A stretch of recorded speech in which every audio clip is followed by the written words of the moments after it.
Open the browser and type the phrase indicated by the arrow into the search bar.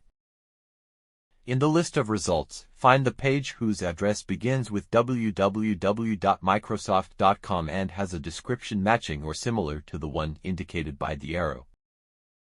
Review the contents of the page that provides basic information and requirements about the product, and then click the download button.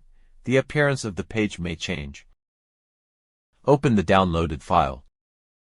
After a moment, you will see the installer window. Use the indicated option.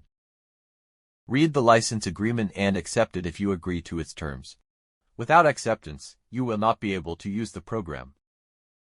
Click the Install button, or optionally change the location where the server will be installed beforehand.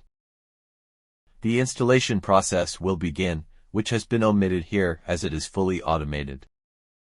The line indicated by the arrow contains the previously specified connection string. The tip of the arrow points directly to the button which, when pressed, will copy the contents of the line to memory. Click the mentioned button, open Notepad and press the Ctrl+V key combination, or right-click and use the paste option.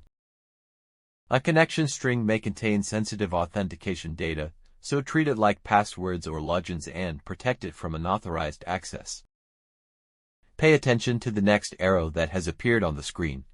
It points to the button which, when clicked, will take you to the page where you can download the SQL Server Management Studio installer. The video does not show the installation or operation of the program. It is only intended to highlight that such a tool exists, helps manage servers and databases, and also ensures the security of stored information. The video shows only the simplest installation method required for working with processors. However, MS SQL Server offers many more features, including those for network use. If you wish to explore further, consult Microsoft's documentation and guides.